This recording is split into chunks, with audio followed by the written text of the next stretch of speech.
We had to go to a second video. This is good. I'm getting this material out because this message needs to come out. So yeah, eat a monster salad, then eat anything you want. You could do that for a couple of months, and you'll see, wow. Like I have a friend that's doing that now, and he's like, dude, I feel so good. I didn't think I'd feel so good. Well, why is that? And there's a lot of reasons, and I'll go into some of them. So what are we going to talk about now? Okay, so you can juice, you can blend things up in the Vitamix, put all your kale in there with some other stuff. But basically, if you want natural food in the format it comes in nature, and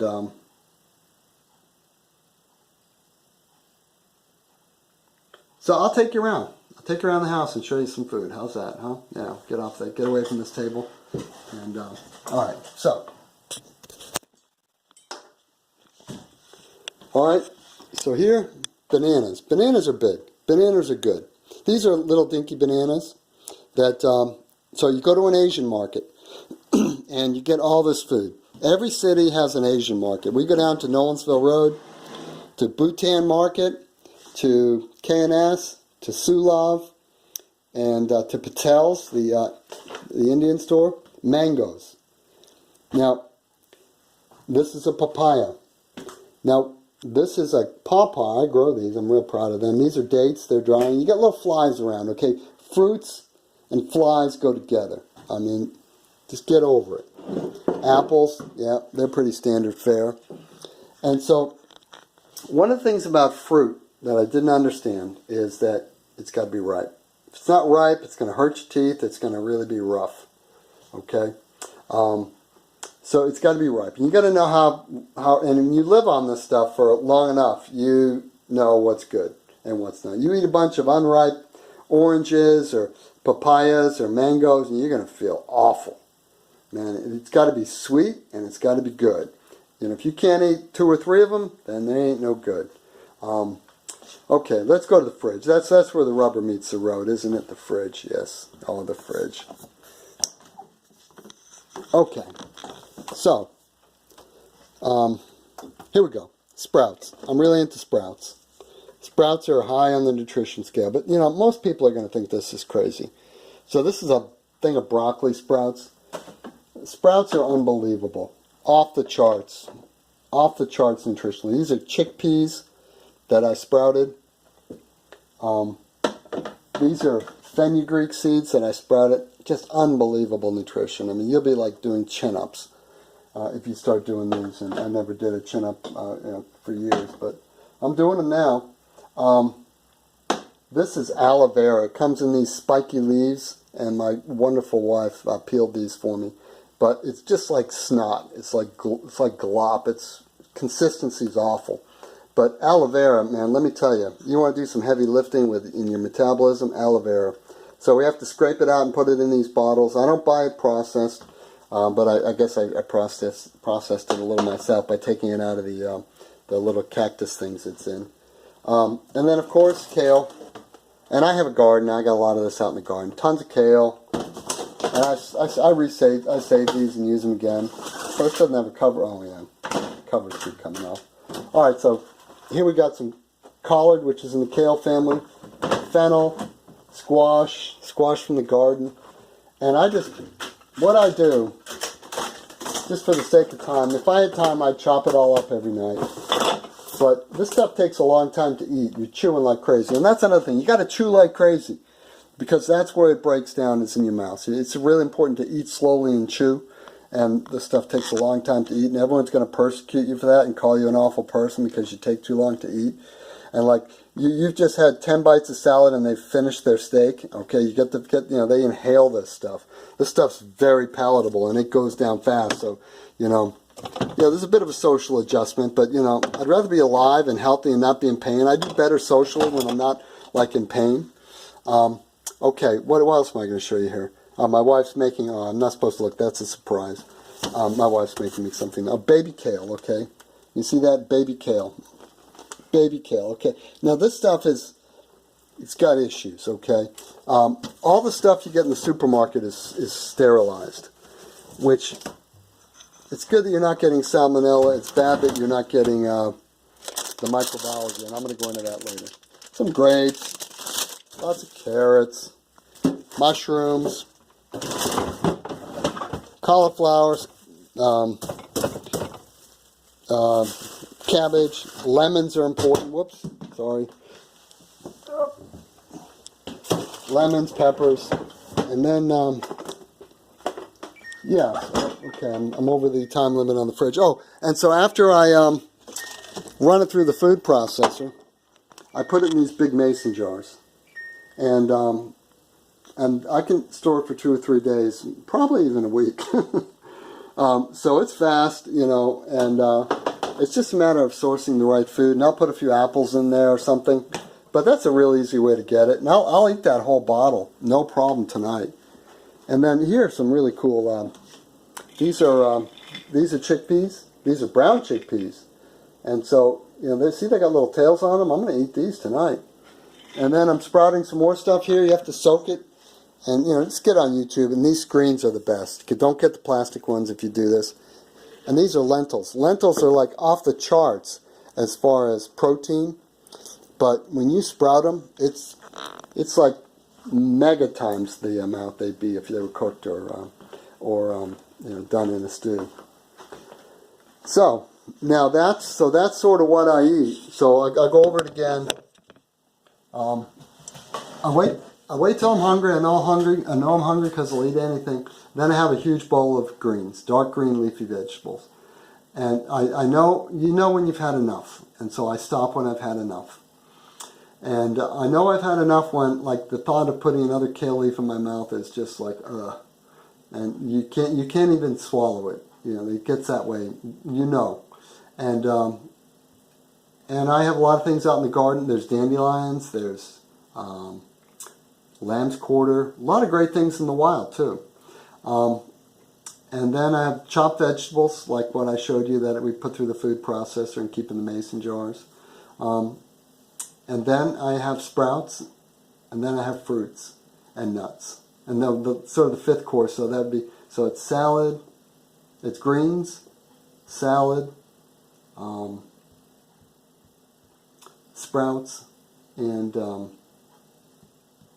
fruits, and then dried. And then this is sort of why these are sort of foods I have to be careful about. The dessert, I call it, is nuts and dates and figs. You know, dried fruits that are very very high in sugar, and the nuts are very high in fat. So I just go easy on those. And, you know, I'm usually pretty full by then, and then, you know, that's what I do. And so you can eat, you know, a lot of people just mix and match that up. And that's just what I'm doing now. And that's probably going to change next week. So, you know, it's just what I'm doing.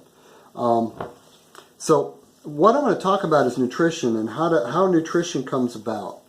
We don't really understand that. And I think I didn't. And I'm going to explain. And I came to this in sort of you know, it's very, you know, I worked very hard and I looked under a lot of rocks, but it took a long time to find this out. And I feel blessed that it was revealed to me. And I'll explain it. Okay, nutrition. You eat good food and you get nutrition, right? No, that's not right.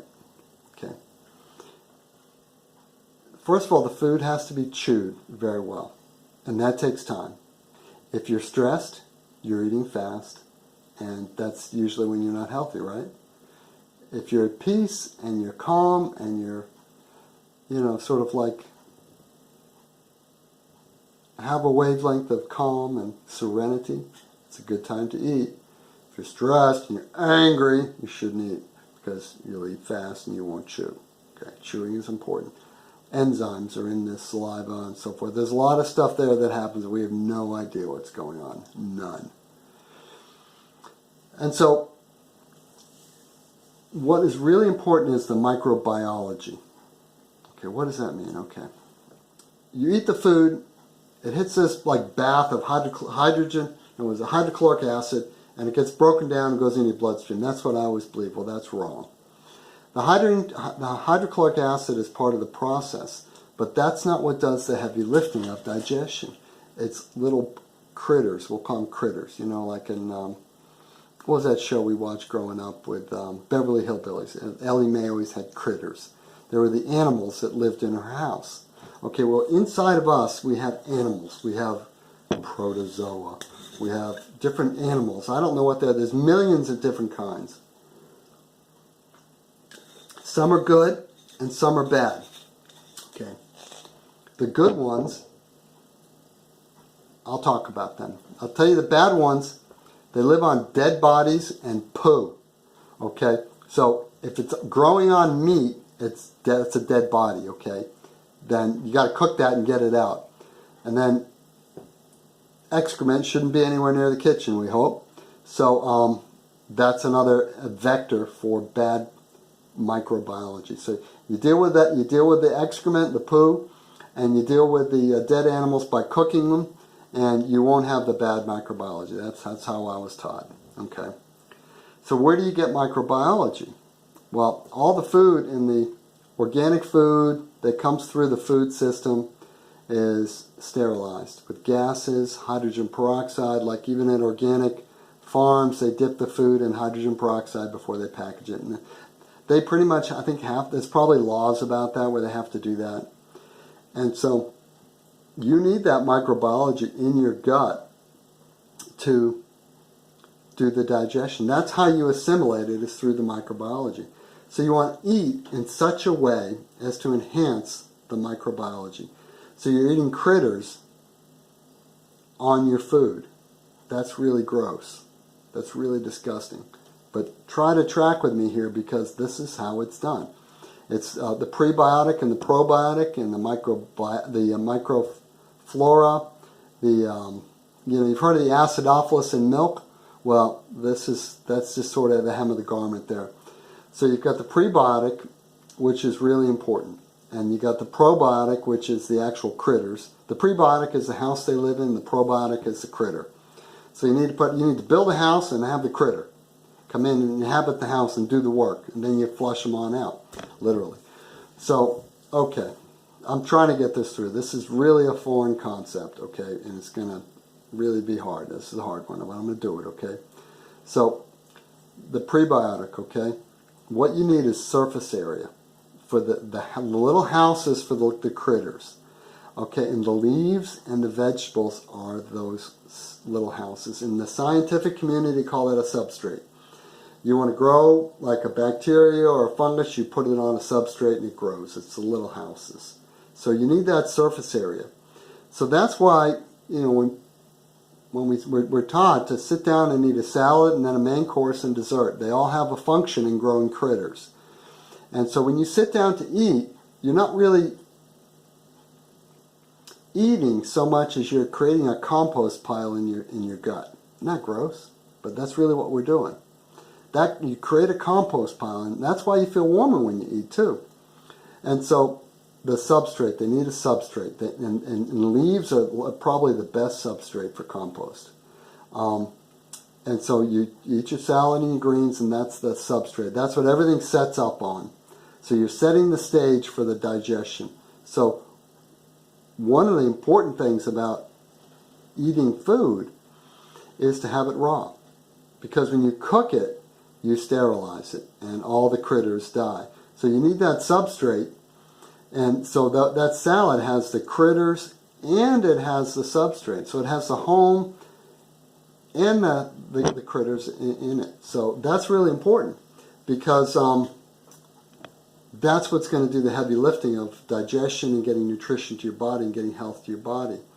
And then you have the main course, and then the dessert is the sugars. And they feed that microbiology. Like when I was younger, I would grow like beer. I'd make beer, and you put the water in, you put the sugar and the yeast, and then it would sort of percolate and bubble and do all this stuff. But as soon as you added more sugar, it would just start to like violently, like foam. And it's because all that microbiology, it likes the sugar. And that's sort of the format we have: is the salad, the main course, and the dessert. And it's like compost pile. And I've understood these things as I've understood soil. And I'll get to that. You know, most people have probably shut this off by now anyway. So, and so there's lots of ways to, you know, to eat for microbiology. One of the things is to have a garden and to pick things in the wild. That's really good. If you have a clean area, we can go and pick dandelions and all those kinds of wild spinach, lamb's quarters, or you can grow any foods. You know, grow your own foods. That's great. Most people just look at me like I'm crazy, but it's not required. You don't need to. I know how to forage for blackberries and all these fruits and all this stuff. Whoa! Let me get this over here. And so, you know, that's one way. But, you know, you can leave the food out on the counter for a little while and let it, you know, go get up to room temperature, and let a lot of this microbiology is actually in the air, and it just sort of comes in all the time. Flies bring it in, but you know they could be around a sewage treatment plant, or or around a pig slaughterhouse or something, and they're bringing in bad stuff. So who knows? But controlling the microbiology is very, very critical. So this is something that I'll tell you how I learned this. Well, I learned it by doing it, and then it actually worked. Okay, and then I started to not have the cravings and not have the weight started to go away. Okay, so the way I learned this. Okay, so with a plant, a tree, like pretend you're looking at a tree. Okay, the tree has flowers. The bees come and they pollinate the flowers, and the trees have fruits. The fruits fall to the ground. The animals eat the fruits, poop out the seeds far away, and the tree makes more trees far away where the animals poop out the seeds. The birds take the seeds from the berries. They fly around and they drop the seeds. And so all this happens above the ground, and you understand the processes of a tree or a plant above the ground, okay? But let's go below. Let's go below the ground. There's a lot happening below the ground that I just learned about, and this surprised me. Okay, so below the ground, what's happening? And I'll walk out. I'm going to walk out to the garden. I just can't do it anymore. I've been sitting here at the kitchen table for 40 minutes, and I gotta move. I'm going to show you what happens below the ground. Yeah, we're going to look for some critters. Yeah. Hey, while we're there, let's look at these sunflowers. I grew these wonderful sunflowers, and I grew these okras with the seeds. So what happens underground is pretty amazing, and I never knew anything about this. But what happens underground is critters, soil organisms.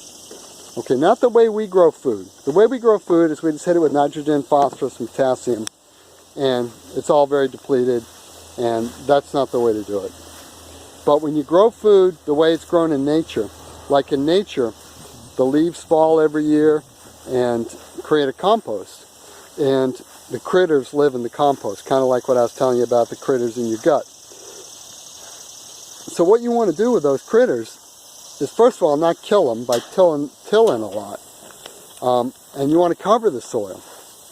Now, my soil's uncovered now because the leaves have all decomposed. I had a bunch of leaves down here, and I need to cover the soil with something.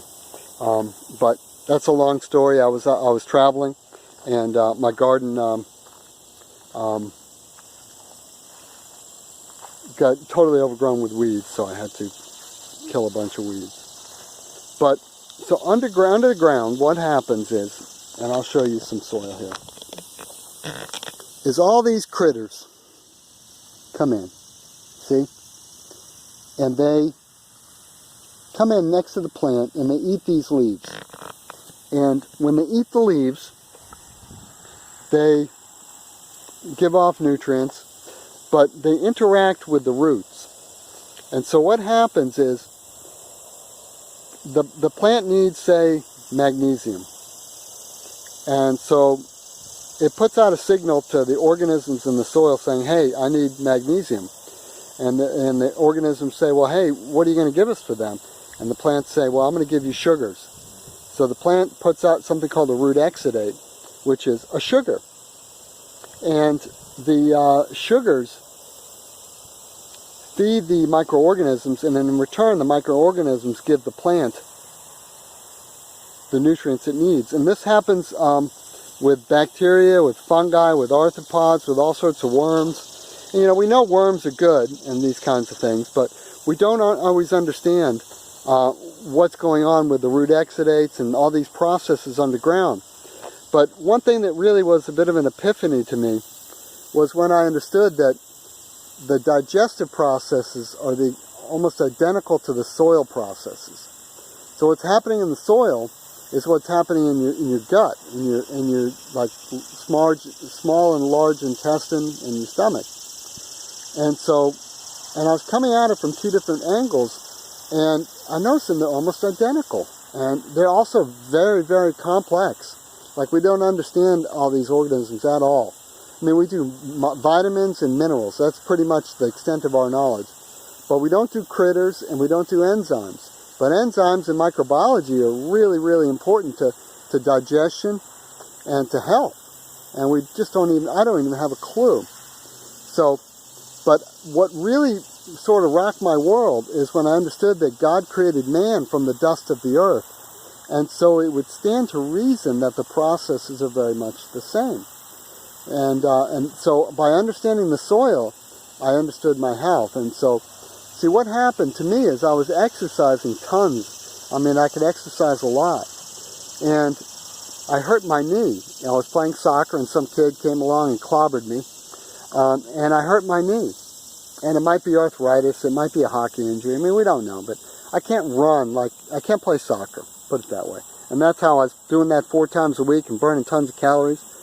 And I had to stop all the exercising pretty much.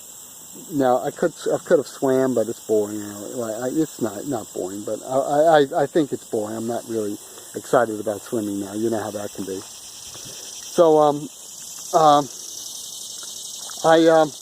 I had to stop all the exercising, and that's where the rubber really hit the road, and that's where I was really tested in my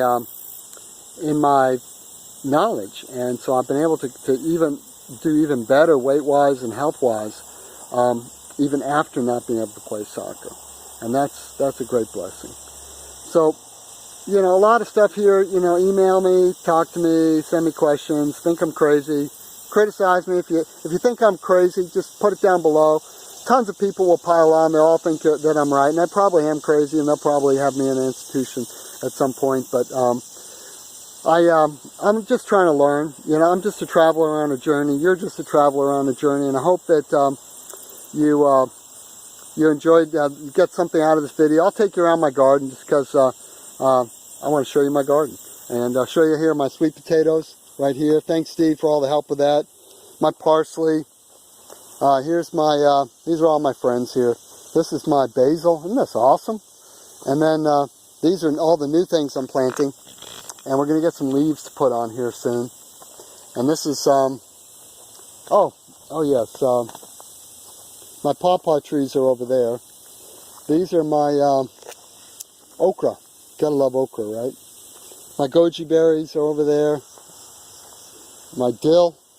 A little dill here, a little husk cherries right here, these little husk cherries. Yeah, see these little, they look like little lanterns. And growing's fun. And this is, this wild spinach here. This is like the most nutritious plant in the garden. Best tasting, and it grows like a weed. It is a weed. Sage, more basil. Tomatoes. You gotta love tomatoes. Look at all these tomatoes. And I just plant these from seeds, and you know, I find a garden anywhere I go. Like when I was traveling, I would go and find blackberries and figs and all sorts of things. These are all tomatoes. They're coming on with a second wave. These are my peppers. Oh yeah, these aren't doing great. These got a lot of neglect. They're clobbered with weeds. Oh, look, there's a weed coming right out of this one. Oh, that's actually a plant. I'll get it later. These are huckleberries. See huckleberry right there? I don't know if you can see that. Oh, and then sunflowers. Now, I sprout the sunflowers because they're too hard to peel, the little shells. But look at these monster sunflowers. I'm really proud of these. Look at that thing, will you? That thing's huge. You can see the little sunflowers in there maybe, and there's loads of them. And these things are really bionic. You know, the sunflower sprouts are really, they're bionic. There's just no other way to describe them. You eat them and you feel like doing push-ups. Or hitting a punching bag, hopefully not a person. These are figs. I grew this from a cutting off of one of my other trees. And we're Greeks, so we like figs. But and then I have compost that I bring in, but I really don't need to. I need compost in place. But the weeds in the summer are pretty tough, and in Tennessee here. And so I'm still learning how to deal with that. I'm still learning how to be a better gardener and a better eater. So thanks for watching. I'm going to park it there, and put your comments and everything below. Thanks a lot. Bye-bye.